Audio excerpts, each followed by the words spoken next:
Welcome to the CFG Game Cast, episode number 262, a weekly podcast created by gamers and streamers who like to discuss the latest gaming topics from the previous week. We stream a new episode every week and release it on all podcast services, so do us a favor and show us some love by liking, following, subscribing, and commenting on our YouTube page at the CFG or on our Twitch page, CFG Games, or go to our main website, ConflictedAirr.com, to not miss an episode. I am Mr. CFG Games himself, Davis Green, and with me today, I got two awesome co-hosts. I got Pop in the second seat. How are you doing, Pop?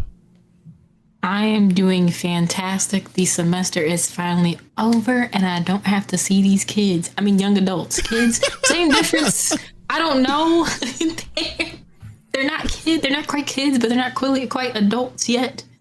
I say yet because, you know, they got to get their, degree, mature, experience the world, all that. Because I don't really teach seniors until the spring semester. I'm not talking about them. I'm talking about the sophomores that I got to deal with. And I have to deal with them once again next school year, this upcoming school year. But I'm on a nice little break until the middle of August. I've been getting back into Monster Hunter Wilds. I kind of slacked up on that because I was getting some speedrun stuff together. Mm-hmm. That's all set in stone. And I haven't really been doing much of anything else. Oh, that's cool. Well, it's funny though. It's kind of funny. Like, name me say you're a jaded teacher without saying that you're a jaded teacher. When you're saying I hate my kids, I don't hate them. I'm just kidding. Yeah. It's my coworkers. I don't really hate them either. It's just when something needs to be done, I get the emails, and I'm like, I understand. I'm filling in for my mentor who would have done all this stuff for y'all. But we are not the same. Y'all need to figure this out. It's above my pay grade. I will say you're the third teacher I know within this space. I will say that. And y'all all say the same thing. I'm not gonna lie. Y'all all say the same thing. You're the third teacher I know. Like, legit.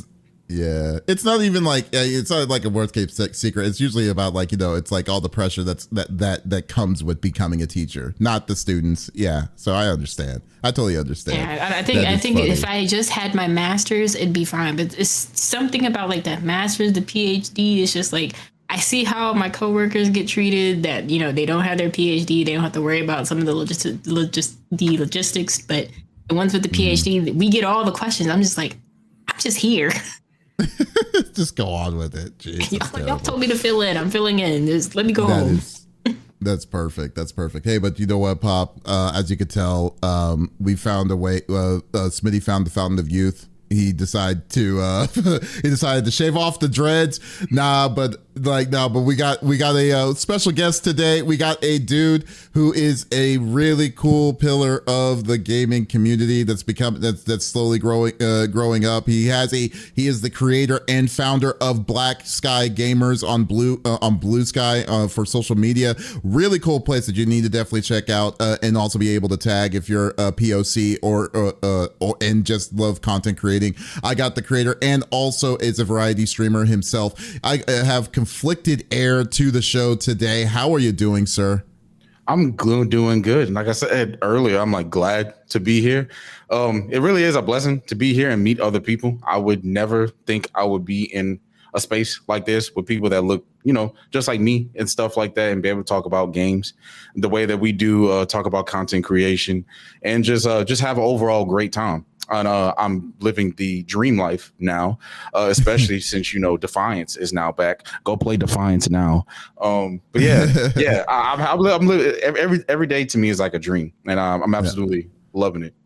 Nah, it's awesome. It's awesome. Well, welcome to the show. We got a lot of different kinds of stuff to always do and play to do. Like for me, I'm just glad, Pop, that you're playing Monster Hunter again. I didn't know that you took a break, but I've been too busy recently too, so I've kind of been slacking off behind it. I did do the raids, the most recent raids that they added, and then I also did the seasonal event, and that was fun too. But did you finish the game? Are you at least past hard mode in it? Oh yeah, I got to rank 100 before April even started.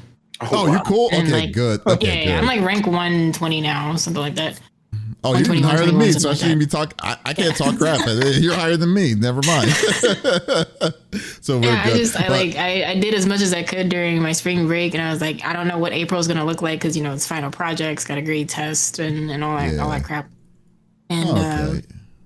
got back on, and I'm glad like when I got back there was stuff for me to do because I hate when there's like ongoing games like that. You come back after a break and I was just like, well, I don't have anything to do, so I'm just gonna log back off. But I got on, had stuff to do. It was fun.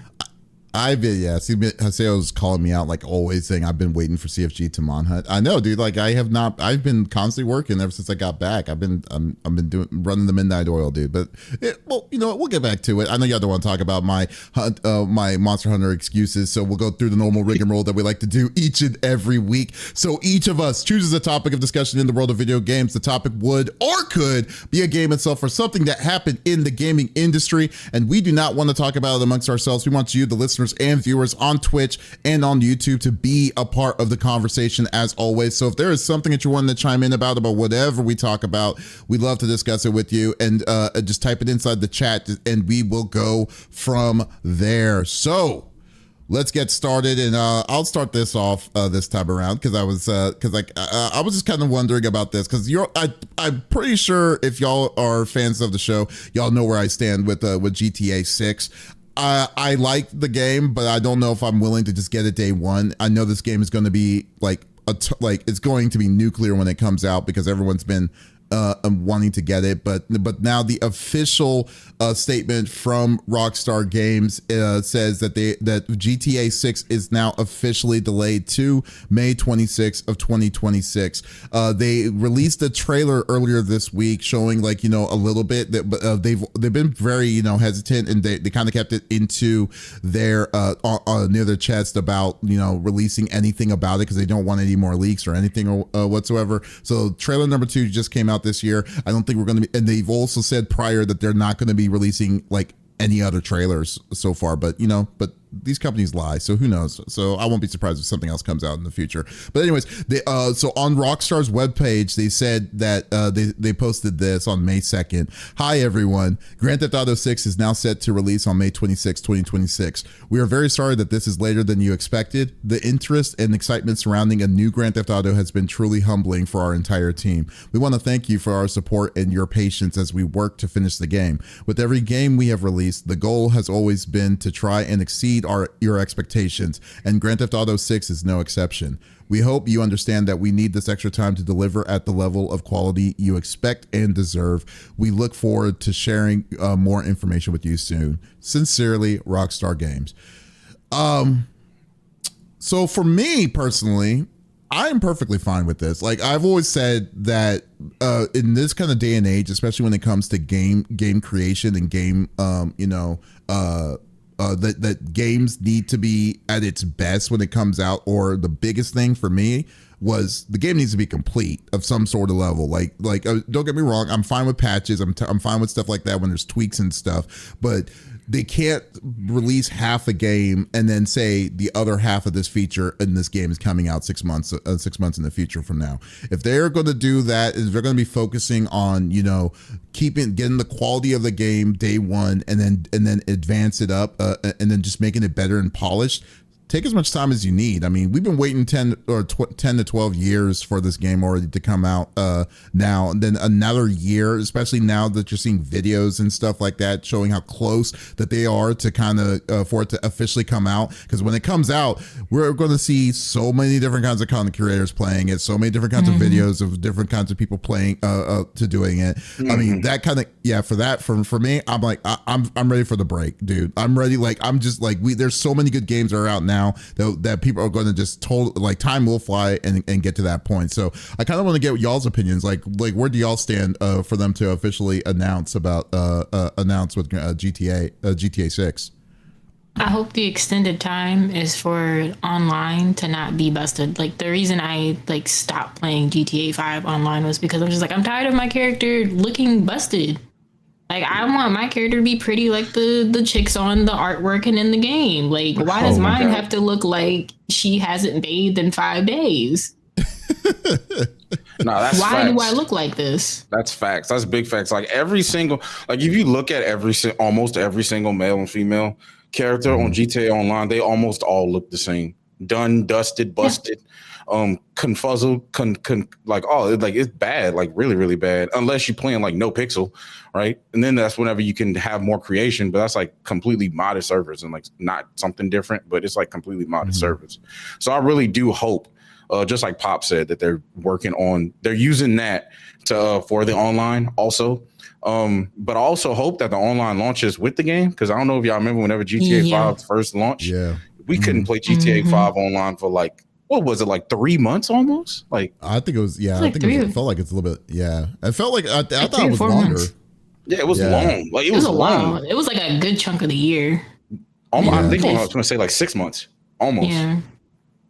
Oops. Yeah. No. Well, I mean, like, you know what? Like, I think, to be fair, for that, when it was released, that Grand Theft Auto itself, like when 5 came out for its online, wasn't that a first for them to be going 100% online the way it is? Because I mean, really, now it's to a point that the online encapsulate over, the experience of a GTA, because the GTA community kept it alive to as long as it had that it has for over 10 years, and made the game even super more like ridiculously relevant for as long as it's been going on.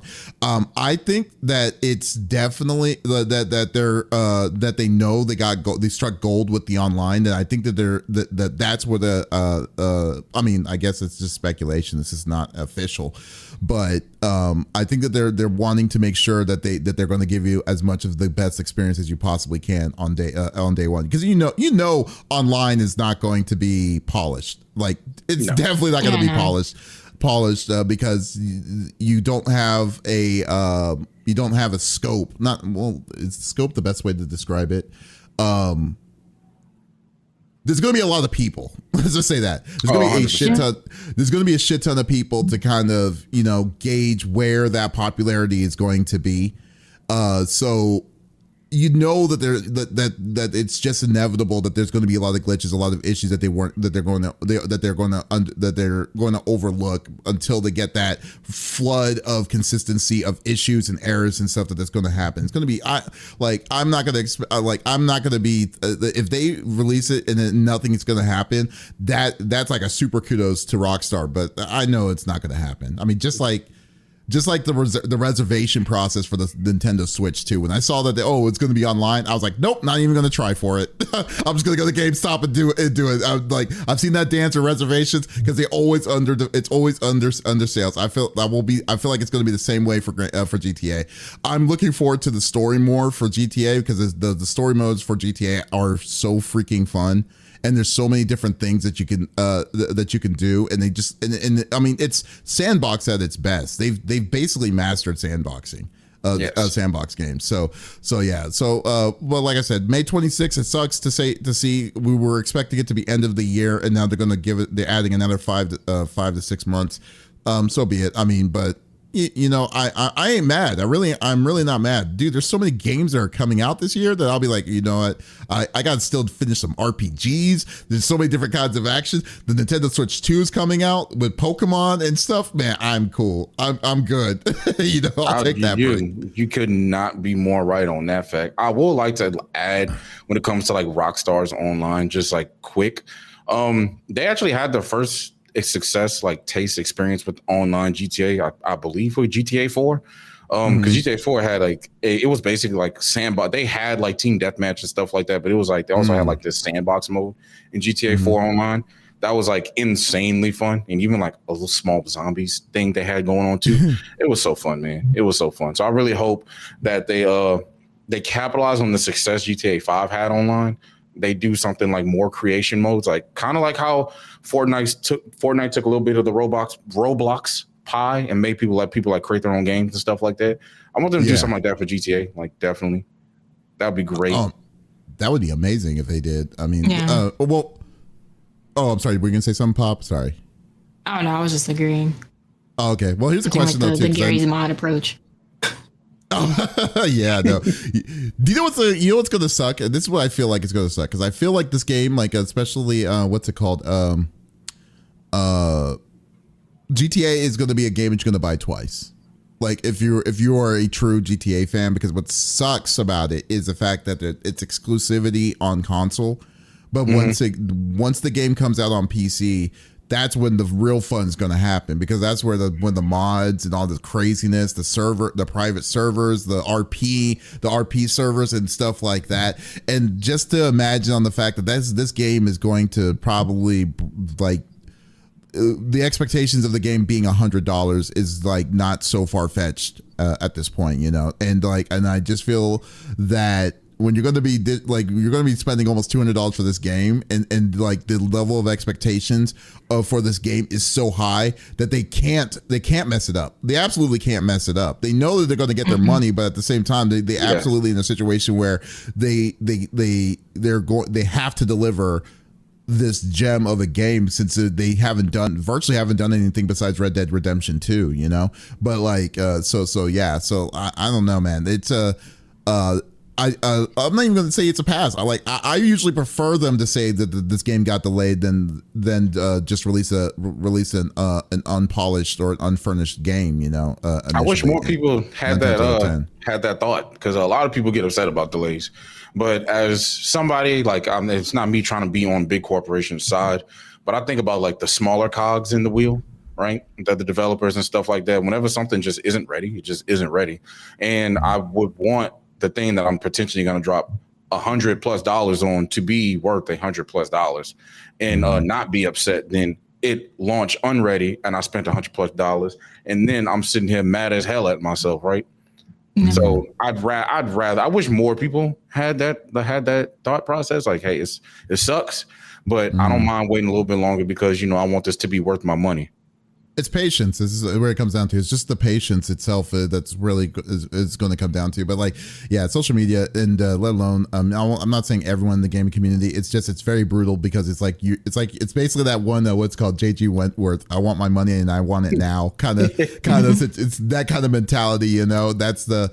It is what it is. But no, yeah, just be patient. You got it. There's no race. Like there's no fire. Just hopefully just get it to the most level of optimization that it's going to be. Because I mean, the trailer makes this game look even better, you know. Trailer's insane.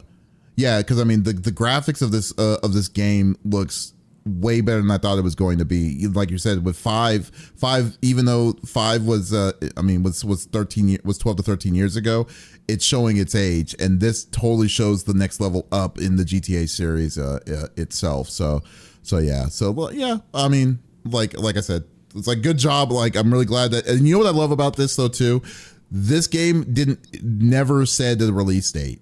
No. I was expecting them to delay anyways, because it's Rockstar. Rockstar has not released a game on the day that they said that they ever when they said it's going to come out. So I was expecting them to do a delay, but I like the fact that they weren't messing with the people's, like, you know, emotions on this. Like say, oh, the game's supposed to come out in November, and then it's literally like a month before November, and then they're like, oh, we're going to delay it. We're going to push it back. It's like no, they set this up all the way back to May, like basically a year. It's been a year already, and who's to say that it's going to get delayed again? You know, so keep that in mind too. So like it's very possible that they're just that they didn't want the delay, and then they're thinking that it's safe to say another 6 months should be good enough though too, but it's not a guarantee. So yeah, so we'll see. We'll definitely see. I know people are like stop like licking their lips and trying to get it, but just calm down. We got it. You know. I got a question for you, Pop, because you initially mentioned like the online feature, right? So have you played Red Dead Online at all? I have not. Okay, so do you know about how they how you can buy 2 different versions of Red Dead? You can buy the whole game with the online with it, or you can just buy just the online version. Yeah, because my brother, I've seen my brother play through the games, and I just never had like a huge interest in Red Dead.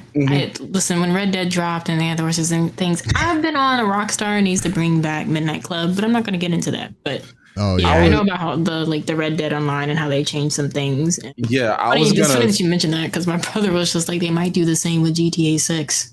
I was thinking like that's what I was thinking. Like, what would be y'all's thoughts on like, hey, because people like me, like I don't mind single player, but I really don't find myself playing a lot of single player games. Most of the games I play involve multiplayer to some extent, right? So I think it would be like a pretty cool idea if like you could just buy the multiplayer version of the game and it'd be like significantly less. And then if you wanted to like upgrade to the single player or whatever, or get the single player, you can get it whenever you want it. What do y'all think about that? Do you know what's funny? I think like they should do that because I have no interest in playing. I'm sorry, GTA's story has not been significantly good since like 4. They kind of took a different route, and then like I don't know what they were trying to do at 5. It was I don't know if they like were trying to take notes, and I'm not trying to compare companies, but RGG and the Yakuza games, they constantly swap through characters, and in most cases it's done very well, and other games do it too. And I'm like, I need Rockstar to not take this approach of trying to move through different characters, because the one who we all thought was going to be the focus character was not, and it made people upset. Yeah. You didn't like 4 story? No, I think they took 4 liberty. Are you talking about 4 or 5? Was good. I did not like 5 story. Yeah, but I think 5. I think they're just trying to do different kind of liberty of I mean, like they've done the same story with one protagonist the whole time. They wanted to try and do it with multiple protagonists, and then I kind of agree. I wasn't a big fan of 5 story comparatively, because like the story was the characters were so different, and even though that most of, and then like even though Mike was, I forgot the main guy, Mike, the ringleader was cool, but like Trevor and what's his name, the black dude, Franklin, I felt like they kind of threw them a bone to be like, okay, y'all are also relevant too. They should have just kept it with one person. That's exactly how it felt like. I didn't feel that. Now, I didn't think 5 story was absolutely great, but I think what they were trying to do, and like what I got from it, because I did appreciate the story in and of a sense, because you have Michael, who is, he basically was in witness protection, basically, tried to change his life and everything like that. He's in the middle of a midlife crisis, right? Then you have Trevor, who was really, really close with Michael, who was basically like his best friend. And then like whenever he saw Michael die, initially, quote unquote, like his whole life like spiraled out of control. Like him seeing Michael like that just spiraled out of control. And then all of a sudden figuring out that Michael's back, like Michael is alive this whole time. He was basically fed a whole lie, and his whole life spiraled from that. And then you have like Franklin, who's coming off of the Grove Street families and like everything that they did, him and his friends trying to make their own names and stuff like that. And then he gets it is a lot. It is a lot to keep track of. But then all of them together do have like one common thing. Is the fact that they all trying to come up on a come up, and then they do come together. But it also doesn't help that if you don't play the online mode, you don't get to see the continuation and the fully fleshed out versions of their story, because their stories like end in the online mode. Yeah. Whenever you do missions for them. And that's why I hate 5 story. Why is it ending in online mode? That's another thing, because like you should never finish a story that starts on an offline and then end it, and then saying that you have to play the online to kind of get the full grasp of it. Like it's fine to having its own different kinds of me world. That saw the character creator in online and cut off the game because I refused. Granted, I eventually did it because my friends wanted me to play with them, and I was like, I can't do this anymore. I'm gonna go back to like other games with a character creator where I can look like a boss, and I don't want to look busted. Yeah, you know what though? Like, well, then again though too. I mean, the creator on PC made it better because there was a lot of people that made a lot of like mods and stuff to make your characters look a lot better than what the initial in-game stuff is. But like I said, it's a lot of effort. It's not like something that you would easily do in simple. But kind of back to your point with the conflicted, I think like, to be honest with you, for them to do something like that, I think would probably be a wise decision to give them a different kinds of options. Because like because I'm in the same boat with Pop. Like the odds for me to play online is very limited, and the only reason why I would care to play online, if it was up to me, I would pay the money to do the story mode for the console, and then do the online for the PC, because PC is going to be the best place to play it anyways. Yes, like, my train of thought exactly. Yeah, but even if I don't play it, because I'm not really interested in the story, like. The trailer doesn't even have me interested. I'm more interested in like the characters look really, really good here. What is online gonna look like? Because I had a character look like Kodak Black. I'm just like, listen, I would be down to play online. Now, I'm not going to be playing the story because there's some titles coming out next year that are going to have my attention, and GTA 6 is not one of them, unfortunately. So there you go. But like I said, but overall, I think, but we'll see. Like I said, I think this game is definitely going to be, well, we already know this game is going to be is successful. There's no doubts in my mind that this game is going to go crazy. So we'll see how that's going to get their money overall. Oh, the dev. Rockstar, if you're watching this, have an online separate, to sold separately. That was one of the good things that they did with Red Dead Redemption, was letting you just, if you want to just play online, and it was only like $10. Now that it's not good. This one is not going to be $10. Rockstar could. That game could essentially, Rockstar, if anything, they could probably get away with selling it at full price at $60 online because of all the stuff that they've done. That's what I was 60 online and 60 for the story. Because it's like something like that. Yeah, they're essentially two full games. I'd be fine with that. Yeah, they're essentially two full games. Maybe we're making it worse because now they're gonna. But who knows? They licking their palms. They like, oh, for real? They'll be like, hey, we're gonna make it 120. We're gonna make the game 100. If you want the full set, $120, $60 for the game, $60 for online. It's gonna be 120 with tax anyway, so you might as well just $59.99 both the online and the story separately. And then what would it be like $119.99? Oh Jesus! For both together, and it'll be the 120 something with tax, because that's exactly what it's going to come up to. Tell you what, just hey, Rockstar, if you're listening, give us free copies because I don't want to pay $120, but make it $120 for everyone else. Just saying. Every member of CFG Game Cast should get a free copy for this marketing scheme. There you go. For science, exactly. For science, exactly. For science. All right, guys. Let me work with your online creator. I will tell you yes and no to every feature you have available. I will be right back. Give me a second. All right, cool. Yeah, no problem. It was originally going to go on, but he had to step out for a second. So we'll I guess we can still talk about it. But anyways, so like I said, GTA is going to be a ridiculous hit. We know that May is going to be insane. But now, I guess another question is, like, if you are playing, you said you're not going to get you're not getting a day one, right? No, I need my money for Jet Set Radio and Crazy Taxi. Even though I may potentially get keys for those, I would like to get the highest edition possible for Jet Set Radio. And that's going to cost me some money. Just a real be like, hey, you want a free set of rollerblades, like the Jet Set Rocket rollerblades? If I got a care package for Jet Set Radio, I would never see the light of day. I would be indoors looking at the skates every day. You know what? I had no idea. I mean, I knew that you liked Jet Set Radio. I didn't know you were that much of a fan of it. That's kind of interesting. That's cool. I mean, it's a great game. Don't get me wrong. And is Jet Set Radio is the first one? Then Jet Grind Radio was the one that was on Dreamcast. Is that correct? Mm-hmm. Yeah. Okay. Yeah. So that was a great game. Or no, Jet Set Radio. But what was Jet Set Radio Future? Was that something different? JSRF was on Xbox. It was still a part of. It's the sequel for Jet Set Radio. Oh, okay. But it was on Xbox. But the reason I like Jet Set Radio a lot is because it was the first Sega title. Like pre-Yakuza, it was the first Sega title that I had played consistently that wasn't a Sonic game. Okay, I see. Okay, that makes sense because my goodness, that is such a crazy man. Come and think of it. And then Yakuza came about, and now I'm just the Yakuza head. It's just an RGG fan. I love it. Well, you've been always an RGG fan. When did that's like old man. That is classic. I'm back. What I missed. I'm so sorry, y'all.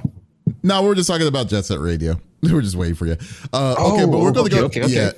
Yeah. But now, now since you're back, we're going to go over to your topic, Conflicted. What was your topic that you wanted to talk about? Originally, I was going to say I was going to do video. Then I just started watching the video of it, and I'm like, man, this is way too violent for TSA for TOS. So I was like, I can't do it. Wait, for my game, you can just do like the trailer. You can just do the trailer. I did do the trailer. What trailer?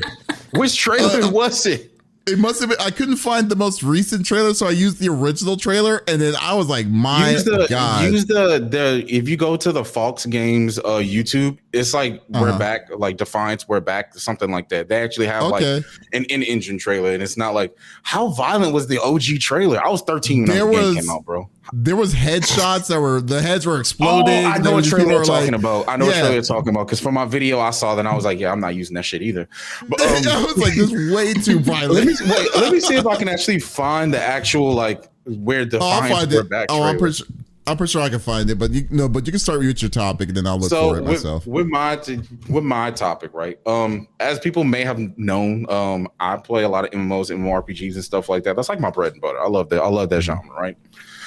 So I was like 13 years old whenever this little show on Sci-Fi came on called Defiance, and I really liked the show. But then the show also had a game that correlated with it that happened to be a looter shooter MMO, basically like Borderlands, but it was online. And that game is Defiance. So the game had it was run by Tryon Worlds. For people that don't know Tryon Worlds, they tend to have like a lot of good titles at first, but then a lot of pay to win, a lot of microtransaction stuff ends up killing their games. One big game that they had was like Rift. It's like one of the biggest MMOs that they ever had. So time goes by and the game is laggy, buggy, but people are still playing it, stuff like that. And then another company acquires the game called Game Ago, and that's where MMOs go to die, basically. Then the game shuts down around like 2021, 2019, something like that. The game shuts down.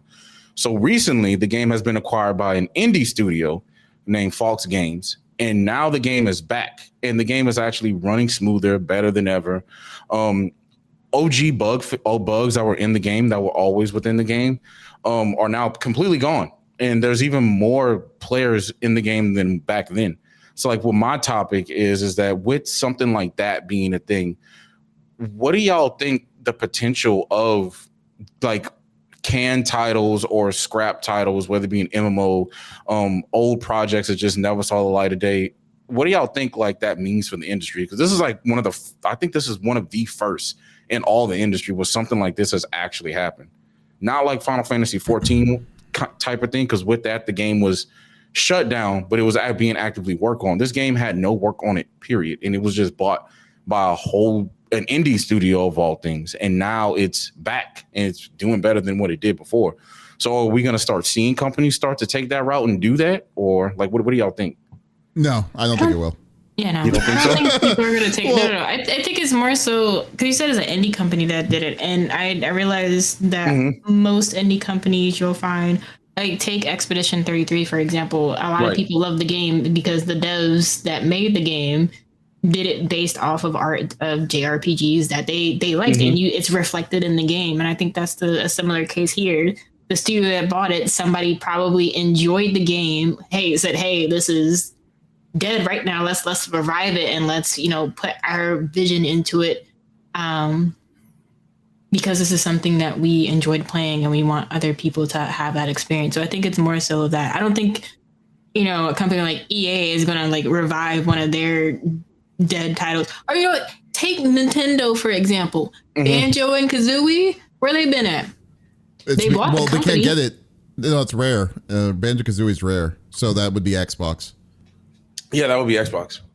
Yeah. Oh, it's back on Xbox now?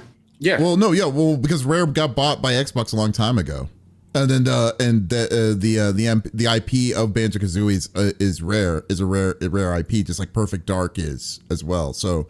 They tried to release one. It was a stupid racing game that they did, or some sort of build a car game. But other than that, nuts and bolts. Banjo Kazooie nuts and bolts. Yeah. Xbox owns Rare. Banjo Kazooie's been gone for how long? And Xbox is complaining about not having any exclusives that do well. You could pop out Banjo Kazooie and you might break a couple of things. But see, like for IPs like that, I see better opportunities and chances for that. Because but one of the hardest games besides like live games, like a games as a service or live games and stuff, is and most expensive kind of games is MMORPGs. That's why because volatile. The problem, it's very volatile, very expensive because of server prices and stuff. Because that's why if you look at the landscape now of MMOs, now it's very, very bare relatively to what it was in the 2000s because like Hey. because I say it in my video. I'm sorry. I say it in my video, right? We've been playing the same we basically been playing the same MMOs for the past 10 to 12 years. We've been playing WoW. I mean, we just got WoW Classic, but that's still WoW. WoW.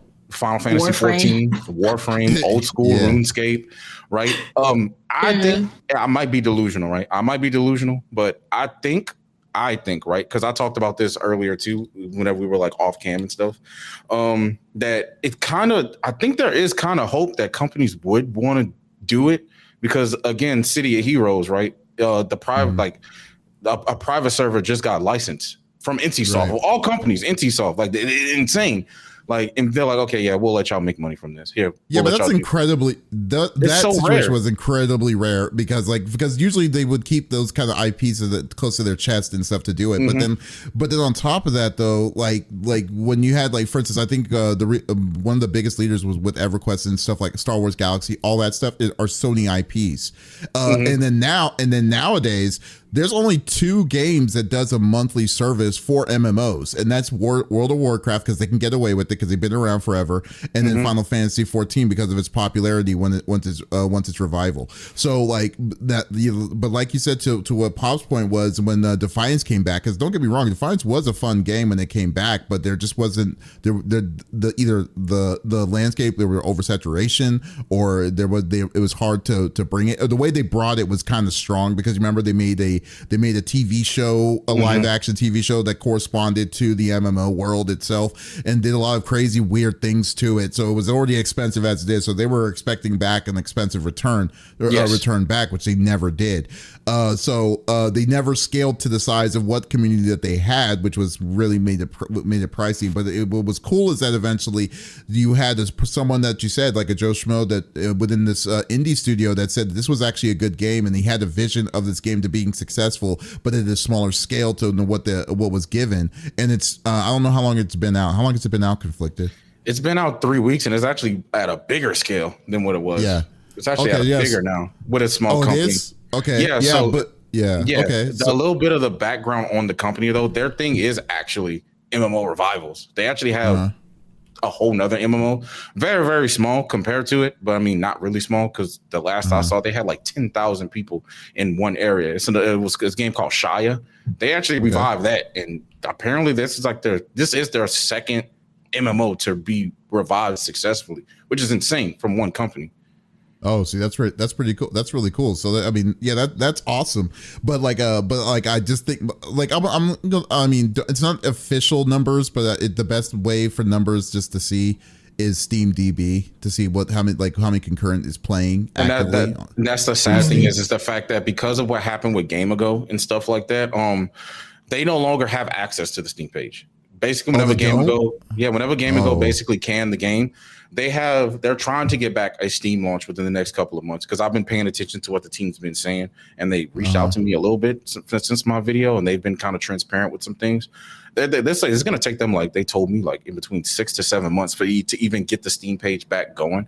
So which is why they have their own launcher. But it's just. Yeah, they do, but SteamDB does also check because like right now it's showing that you're right because they're only showing 3 players right now playing on. I don't know how they're doing it, but 3 players playing on Steam right now. So it's a miracle. Like if they're able to keep doing what this company is doing, they're doing something that no other studio and developers are doing. If that's what their niche is to bring back like old revival games and stuff, they've found a way to do it in an inexpensive way to set it up so they're not spending. There's a lot of overhead because the engines are already there. They bought the IP and then the technology and then be able to push it out. Now, to say that we're going to see that as a normal trend for games like that, for MMOs specifically, I don't know. It's hard. It's very hard to see. To see that. City of Heroes was a passion project because that was created because the people that got the IP, because NCSoft was open to give them that, was a godsend. Not a lot of studios will do that because they'll keep it. They're either afraid or they're going to keep it close to their chest on with the technology that they use, even if they're never going to use it. I don't know. That took years. That took years because apparently NCSoft was like, they was like, hey, we ain't giving this. That took, from what I understand, that took years. Yeah, and City of Heroes was one of the best customized character customizations I've ever played. You can still play it. Yep, that's true, for free 99. So I can't say no to that.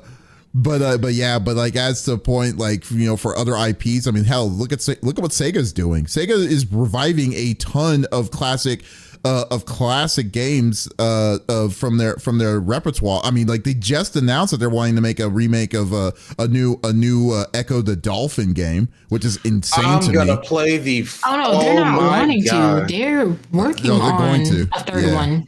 I am going to play the ever living hell. Listen, I know I'm a baby in here, but listen, I had the Echo the Dolphin on the Sega, and because listen, my mama had all my dad and uncle's games, so all my gaming experience started off at the old school.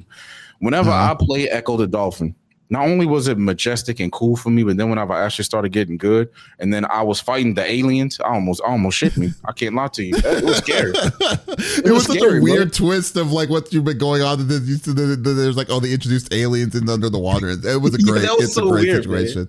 Yeah, I mean, but look at what it is nowadays, though, too. I mean, a lot of random IPs are just coming in. I mean, one could argue that we're already living in it. There's so many different kinds of things that are coming back that we've because of the resurgence or popularity is kind of going full circle. I mean, look at Fatal Fury, City of the Wolves. That's a game that's been in the shadows for over 20 years, and we finally get a sequel to that. You know, I mean, it's just we're in a good place in an area. But I think specifically MMOs, I don't think that it's. I think that's harder to kind of see in the future. Volatile. I mean, unless these people just like y'all said, it's so volatile. But I do believe, if anything, I do believe, because like you said, Star Wars Galaxy, Sony, and stuff like that. I do believe that again, somebody would come for something like Star Wars Galaxy, because another point to my topic, because I know my topic's kind of long. So just to kind of somewhat end it, and then people can still segue from it. Another point was being brought up that since the Defiance relaunch has actually been really, really good, people started bringing up games such as like WildStar and Star Wars Galaxies again, being at the fact that, they believe that it's like, this doesn't deter the possibility, right? Yeah. And if you even look at like, if Star Wars Galaxy came back, there is like a chance, because even though Blizzard is really, really big, right? For a long time, they told people, yeah, y'all don't want a WoW classic. Y'all don't want a vanilla WoW. And then they made it. And next thing you know, they had hundreds of thousands of dollars worth of subscriptions come back in with WoW Classic. It's just insane. But Blizzard's a beast in itself. That's what I'm saying. It is a beast. Yeah, like Blizzard saw the money that was there, that was there because they saw these private servers there and how popular they were, and they're like, we want a piece of that pie. So I think Blizzard's a little bit of the exception, but these smaller companies, like especially, I think one of the big ones that was really that you hated to see go was WildStar. WildStar was fairly popular, and it sucked to see them lose, like when they disappeared. I think in 2022. I can see WildStar coming back, if anything, but. Like, and if a studio like the one that re-released Defiance. Well, first off, do you have to pay for Defiance? How does it work? Free to play, just like the OG game. So is there microtransactions? How do they get their money? There is microtransactions, but basically what they've been doing, because like, again, whatever happened, from what I understand, whenever the original company got it, it was like such a messy transaction and such messy code and stuff like that. They basically got given like crumbs, and they basically worked from the ground up to fix things that were really bad bugs and fix things that were missing from the game. So there's still like parts missing from the game. So you can do get like Patreon for like $10, which is like some boosted stuff, but it's not really anything. I didn't spend money in the game until I think like level 1000, which is like 1,000 ego. Basically, that's like level 1000. I didn't spend anything until that point, and that was like 50 plus hours in. There's there's like free things that you can get in the game, like free inventory, all that stuff like that. But there is microtransactions, but the microtransactions themselves are mostly cosmetic. There is stuff like you see in every other MMO, like level boosts and stuff like that, but that's like industry standard now. Right. Okay, fair enough. But nothing predatory, because whenever the game was out, from the research that I did, there was like pay to win, like pay for power. Now it's just more of pay for convenience, and I want my character to look great type of thing. That's what it is now. Okay, that's awesome. Well, yeah, no, I like that. That's definitely a good topic. Conflict. That's a really good point. I didn't really think about that. Well, it's actually good to know that you play MMO because I stay away from them now. Because it's a lot of time, man. It's a lot of time to play. I don't blame you. It's a time sink, exactly. And it's just like, okay. I mean, even though, don't get me wrong, I was playing Final Fantasy 14. Well, 14, it's a long story with 14, but we'll go with that. but Pop, what do you close this off? What was your topic? I love Pop's topic. I'm not gonna lie to you. Oh, I can't. Sega has opened its first physical store in Shanghai, China, and the store in Japan will open up this summer. They haven't given a date, but it will open up in Shibuya. You know, where everything happens to go down. Doesn't matter if it's an anime or a video game. You know, Shibuya has everything. Mm-hmm. Mm-hmm. Yeah. Shibuya is very interesting. Okay. But yeah, it's always fun to go there. It's going to be expensive. I just know that. It's always expensive over in the Shibuya Street. But I think first, what I find interesting about the store, because, you know, a lot of people, the general public, when they hear Sega, they immediately think of Sonic. What I like about the store is that Sonic isn't necessarily at the forefront of the store. Like, there's different sections in the store geared towards their other IPs, which I find to be very interesting. Like, yeah, they have Sonic trinkets throughout because, you know, Sonic Movie 3 still getting popular from that. You know, people talking about the spin-off series, all that stuff. But I think the physical store is an interesting choice, especially since, you know, there's been talks about trying to bridge both a generational and, you know, transnational gap between fans of Sega, you know, products, whether it be movies, games. You know, they're over TMS Entertainment. So if you watch things like Sakamoto Days or Case Closed or Dr. Stone, I am afraid to tell you that if you hate Sega, you are a hypocrite. So it's very interesting that they're not only open the first physical store, but they have plans to open up the second one locally, since, you know, it is a Japanese company, and they have plans to open it up in other areas. Now we all know Nintendo already has physical stores. You know, they already have this like tight knit thing with, alleged tight knit thing, since, you know, some members of the community are yelling about, you know, the $80 Mario Kart game. That's between y'all. Y'all got that. I'm not a Mario Kart fan, so that's between y'all and Nintendo. I hope y'all can work that out. But with Sega's idea of opening up the physical store, where do y'all think this will take Sega on a global scale? Like, a lot of their IPs are already popular out here in the West. The only IP that's super popular in Japan right now is the RGG Like a Dragon series. Considering that, like, most of the people that make all these different cameo appearances in the game, if you ever watch an RGG Direct and they talk with the voice actors and actresses, they're like, oh yeah, I've always played the game. I love the games. I've always wanted to be in one. I'm just like, I didn't know that game was super popular over there. And I'm wondering, you know, do you think this is a push, since they're reviving so many of their older classics, that this will, you know, bridge that generational gap that and I'm not really quite sure what they mean by the generational gap, because, you know, my mom was the one that introduced me to Sega titles.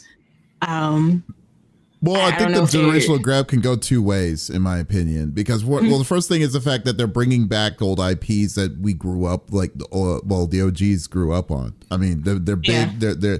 They're really getting aggressive on bringing back, like, old titles that we haven't seen in literal decades, and then they're making new versions of it. I mean, one of the things that we're hyped about is seeing the new Virtua Fighter stuff for tomorrow when the announcement comes out tomorrow. Yeah. Even though granted, the most recent of all the IPs that they've been talking about is Virtua Fighter, because Virtua Fighter came out, Virtua Fighter 5 came out on the PS3 was when the first version of it came out, and we're just now finally getting hyped that a new one's finally coming. Like, I mean, you know, so like, I mean, and that's the most recent. We're not even talking about, like you're saying, Crazy Taxi, Shinobi that's coming out later this year. It's going to be like the 2D that's being made by the same folks who did Streets of Rage. No, it's not made by the same people. It's Sega in house. So, but still, the style looks so much similar. But still, it's like I think that's what they're meaning about the generational gap. Itself, it's like saying, okay, this is what the old guard was messing with back in the day when they were growing up. Now we're wanting to kind of make a reintroduction to all that, to the to the future, and to the younger, to the newer audience. As for the physical store, I mean, I'm glad. I'm actually surprised that they don't have a physical store in Japan. Because it's weird that, because like they used to have a physical location, but it was the arcades that they used to have down in Akihabara. But when they sold that off to, I believe it was Taito, when they sold that off, they basically don't have any kind of front facing kind of thing. And they're dipping. I think they're dipping their toes in it again, because you said that the next location that they're doing was it Singapore, or was it Shanghai? It's in Shanghai right now, but it's going to Shanghai? Shibuya next. Yeah. Okay. Yeah. I mean, that tells you right. It is. It's very interesting that they go to Shanghai before they go to Japan when it's a Japan-based company, which is funny to me, in my opinion. But like, I think that's just going to strengthen their case to see what the test is on the appeal of the brand itself, of like how strong would Sega is Sega going to kind of put their end on merch with merch and stuff like that, besides just, you know, the obvious one with Sonic and stuff. But like, I guarantee you though, if they have RGG merch, I think that would sell. Like, I mean, because now it's in the to store. a point that Yakuza has its own section. I would buy a million. Yeah, it's confirmed that fucking Sonic, shirts. Yakuza, from the people that have been there, Yakuza, Sonic, Persona, and it's like 2 other IPs. They all have like their own individual sections in the store. I'm like, that's super dope. Yeah. Yeah, like, I mean, Metaphor, anything that's Atlas essentially right now. I mean, the Atlas is also hot. So like, it's just like, yeah. So I think that they're using that as like a testing bed to see what is the interest that these people are going to kind of get into, you know, and go from there.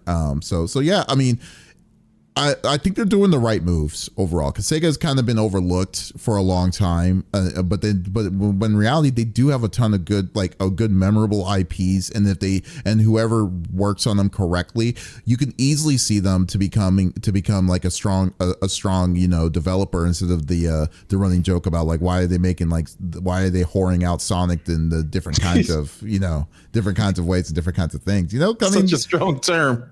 It is. I mean, dude, like, when you see where Sonic started, you got me thinking of Sonic as like a man of the night with high heels. He essentially is, in my opinion. I know maybe Pop doesn't I feel agree like with me. Persona's a little worse than that, and in that regard. Dude, they never missed. Well, Persona still never really kind of missed their identity with Sonic. Sonic was like originally 2D platformer and stuff like that, which is cool. Then when they switched to 3D, that's when they hoard them out, dude. Like, my God. Black, like the White Knight, the like all these different kinds of stuff, kind of like what Zelda is in a way. The where Wii it comes to all these different kinds of stories systems. were actually the strongest of the Sonic Unleashed. stories. Sonic I will Unleashed. say that Like, the storytelling arc for the Sonic games are actually the strongest set.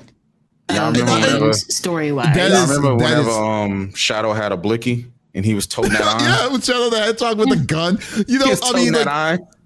it's basically making it like, dude, like there's the one where it's like Sonic Unleashed, he's a beast form, a werewolf. Like, oh, you remember that time when Sonic the Hedgehog was a werewolf and stuff? That was such a cool game, though. That game was pretty cool. I'm just saying that Sonic wasn't just about gotta go fast. That's all I'm saying. It's like they decided to make it to do so many different kinds of things. I mean, it's not a neg on Sonic. It's just they just decided to say we're gonna make him have an array of different kinds of situations and things and stuff. And then they kind of went back to basics most recently with the a lot of situations though Sonics. came from the comics, and they had to like pick and choose what they could do, because the thing with Sonic Unleashed was that was supposed to be his dark side with the negative side of the Chaos Emeralds, but of course, you know, they couldn't put in Dark Sonic because, you know, Redacted was doing all these lawsuits and things and trying to make claims to things when, you know, long story short, it's just when you are super familiar with the lore in the comics, and as well as all the legal stuff they had to go through, it makes sense why they did what they did, and you can kind of cut them some slack. I say kind of because I have no idea why they decided to go with the multiverse thing with Sonic Boom, because that thing was crazy. That thing was crazy. Oh my God. They took so many different liberties with that IP, and it's not. I'm not saying it's good or I'm not saying good or bad. I'm just saying that's what they did. So that's all I'm saying. No. I was a little shocked with the whole multiverse thing that they decided to. I mean, granted, it started earlier than that with Sonic Generations, but even then, I'm like, what in the world is going on? Yeah. What do you think? Yeah, but what do you think about it, Conflicted? Do you have what's your opinion about it? I'm not gonna lie. I really think. Because I'm doing it 2 parts like you, the generational gap in the physical store. Overall, though, I feel like that they put on their Yakuza vest and they said, "Listen here, we about to make some power plays." The physical store is very, very interesting. Just like for me learning in school and all that, and then just like looking around at certain things, it might be different how it is in the States. But like I know in the States, physical stores kind of are like dying. So it was just kind of like interesting, right? Because I mean, you have the convenience of like online shipping and things like that. So I think the physical store is like a big, bold thing. But I think it'll do great because they ain't no way if I'm a tourist, I'm not going there. I mean, the Nintendo store here in the U.S. is still up and running. It is up and running. It's more of the stuff like whenever I say like physical stores in the U.S., it's like, what is it? It's the more of the like whenever you look at like the clothing stores and stuff like that, right? So it's like that kind of makes me a little worried, but at the same time, not only that though, too, but but the Nintendo store also, they've only had one location for 30 years. It's like they just literally. Yeah, it was only in New York for the longest of time, and they just now expanding it to San Francisco. That's coming out in a couple of weeks. So so 2 stores throughout their history of Nintendo. That's what I'm saying. So I think the way they did it is what's kind of like to your point. It's like they don't want to franchise it out because it's too much. I think, or too much of a risk with brick and mortar. I mean, because whenever you look at how things are, right, like people aren't necessarily going into stores like that, like how they used to. But it could also be a cultural thing, right? Because I know, like whenever I was in Japan, whenever I was in the service, you see people walking around all the time. Whereas, like in the like how things are done in the States and stuff like that, you have to drive to go somewhere. So then it becomes inconvenient and shit for the majority of the part. I'm sorry if I'm not supposed to cuss, by the way. I'm sorry. I'm so sorry. Basically, there's no, it's not really a problem to walk anywhere and go into a store and do that. So like in the States, it's vastly different, right? What I feel about bridging the gap, like how y'all said, they're bringing back older titles and stuff like that, and it still go back into my realms with the MMOs and all that. Crazy Taxi being an MMO like game, I'm gonna love it. I'm gonna buy it. I used to love playing Crazy Taxi. I was like 10 playing Crazy Taxi, and even them doing like all those older titles is just like that, bringing those older titles to newer faces. Like me, because I'm still quite young, so some of the older titles I don't know about, right? Even this is what I've heard. I've heard some things because we talked about Phantasy Star. They're even thinking about doing a OG Phantasy Star remake, from what I've heard, and almost like in a way RPG version, like the original ones before the online. The online, like the GameCube, Dreamcast. They're trying to do it. From what I heard, they're trying to do it in a WoW classic kind of way. Like, hey, you remember this? Oh well. Yeah, it's back. But that's what I've heard through the grapevine and a couple of people. But I won't know for sure. But that's a definite. You can take all my money and a year's worth of subscription thing. So I feel like they're I mean, these guys, Sega is that they're rock stars to me. I'm not gonna lie. I feel like it's a W move all the way around. There's no lie about it. There's no. I mean, they've been really strong with publishing games recently. Like I think last year, with the exception of one title that they didn't develop, most of their games had a rating of like 7 or higher. Just great games all around, right? They might not be as like strong as they used to be whenever they had their own consoles and stuff, but they're still a really strong company. You hear ConflictedAirr, people think of Sega. Of course, they think of Sonic, but then you could just hear the Sega. Like, who doesn't know that, right? Like, who doesn't know that? Like, so I feel like it's a W. It's a W all the way around. And I think what's good for Sega is that they already have an established brand. It's just getting their footing back because y'all know Sony messed them up with the PlayStation, and now PlayStation has to deal with what they did to Sega, to Microsoft and the Xbox, and I think Nintendo is gonna stronghold both of them. They already Most are. likely. I mean, well, no, I mean, it's Well, yeah, they already are, yeah. that's the one thing. It's just that most people kind of think of like, because like I've always said this. It's kind of funny. Sega or Nintendo goes on the beat of their own drum. They don't care because like essentially, Yeah. like I have said, and I kind of joke, but it's real. Like you can't like Nintendo can do like so far how the feeling I have with Nintendo is that they can do no wrong because they literally sold us cardboard with Labo. And then it was and it was a success. It was a success. 5 months ago, they sold an alarm clock with Alarmo, and that was a success. On paper, it shouldn't be a success because it's stupid. They sold you an emulator with an online subscription that you could do for free. Not saying you should, because it's technically illegal, but that you could do for free. Yeah, and it's successful. They're already. I mean, I think it's like the like Nintendo is the shadows. Sony's we already know is successful because of how they marketed their system, even though they are dropping the ball, in my opinion. But still, there's still like it's no contest. But like to have a good, strong publisher, like say if Sega is like the vision, what I'm seeing in Sega is probably the most focused I have seen Sega do in a long time, is what I'm saying, because like they've come to realize that like I mean their golden goose, which is Sonic the Hedgehog, is I mean, don't get me wrong, it's still successful. They still get, I mean, I think they sold like 3.5 million units on the most recent Sonic game, which is really good for them. But and then they know and they recognize how strong Atlas itself now is, the studio, with their bangers with Persona, and now with Metaphor, even though and with Metaphor, and RGG is the third cornerstone of it. And you know, RGG letting them do their thing, let them cook the way that they like to cook. But now it's kind of like, okay, we're wanting to see that. Now we're wanting to bring back the old stuff. You know what I would love to see as a remake? Kid Chameleon. I would love to see a Kid Chameleon remake. You posted that on BlueSky one time. I remember that. You posted that on BlueSky. Yeah, that's what I'm saying. Like, I mean, like if they're willing to go all in on classics and stuff, especially if they're bringing back Echo the Dolphin. I mean, like it was something that they haven't like heard or talked about in the 90s. Why the hell not? I mean, the floodgates are apparently open over there.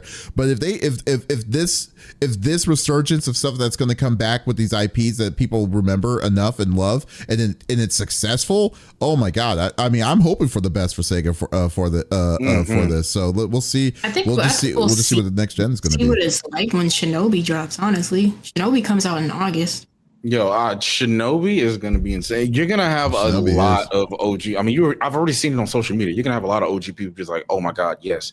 Well, there was like another Sega title, or it might not be Sega. Like, listen, spare me. I'm the young one. So like, is Alter Beast a Sega title? Yes, Alter Beast is a Sega title. That was I would love to see. Whoa. Okay, listen, it didn't look good, okay, but it was kind of fun. I liked playing Altered Beast, okay, from the 80s. Yeah, I remember that. Yeah, no, I would like to see that back again, because I felt like it was quite interesting. I didn't like the newer that of the newer version of the games that came out in like 2000s, because they looked terrible. But I would like to see a relaunch of that. That would be great. That could be like a gore, just like a gore fest, like 100%. Oh my god. Oh, absolutely. But no, we'll see. Like I said, I'm rooting for Sega.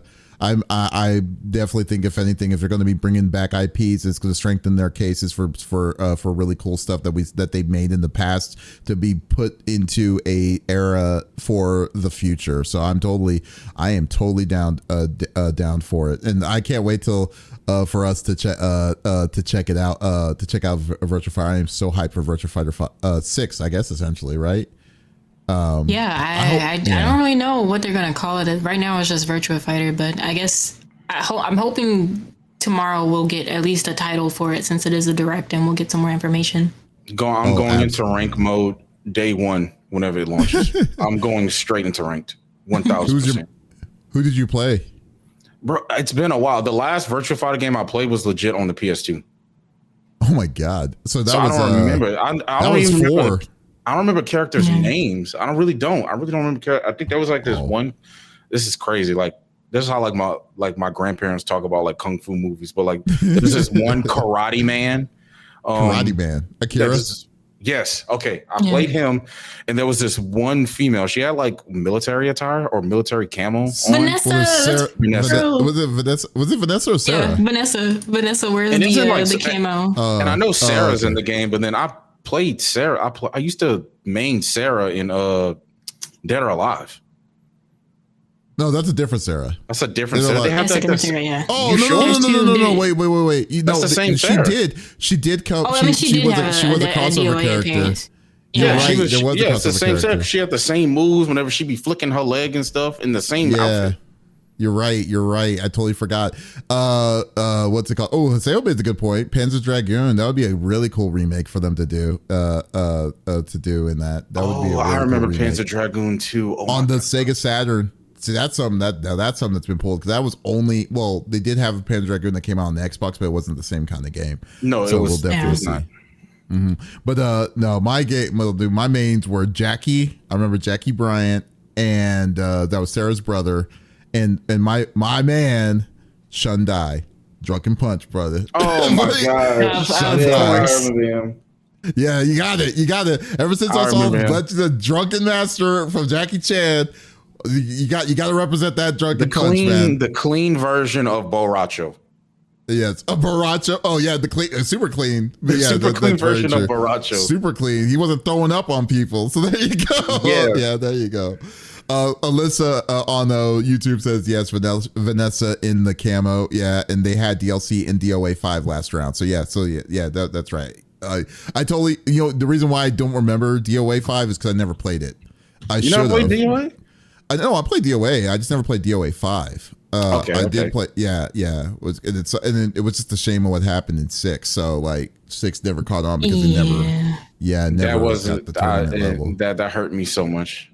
Mm-hmm. They could make a comeback though. I mean, we got Ninja Gaiden 4 on the way. I didn't think that story would ever continue, but. Yeah, I don't know. It's just like I feel like Tecmo's direction and DOA, it's not the same kind. They never really were on the same page as the creator of the DOA series. So it might be a tall order. It's good if the next DOA happens, it's not going to be with the original people, the creators, because I don't even think he's there anymore. So we'll see. But anyways, folks. Oh, before I do that, Conflicted, do you want to kind of plug where people can see you and stuff? I get nervous doing these things. I just like having the fun. But you're right, my man. You're right. Y'all can find me on Twitch as ConflictedAirr, as it's spelled here. You can find me on BlueSky also, ConflictedAirr TTV. Basically, YouTube, ConflictedAirr TV, or just at ConflictedAirr, since YouTube has a new thing now. And that's basically that. I have other socials, but I don't post on them as frequently. So definitely my Twitch, my YouTube, and BlueSky, all the places you can find me. Same name, basically everywhere. Awesome, great deal. Well, Conflicted, it was great to geek out with you this episode. It was really fun having you here.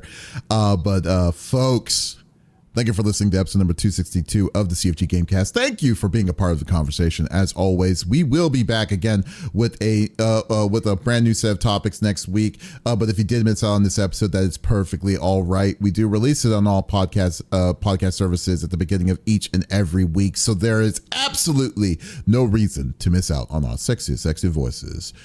Ooh, since Smitty isn't here, because Smitty has the low ring voice on all that. So, but guys, thank you so much, and also check us out. There's going to be an awesome interview that I'm going to be doing that I did with Love, Death, and Robots creator Tim Miller.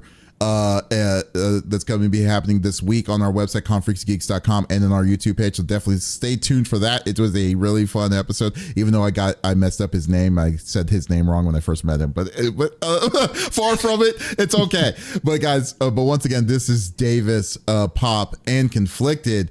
Y'all take it easy. I love it here. The furniture's nice. Never leave.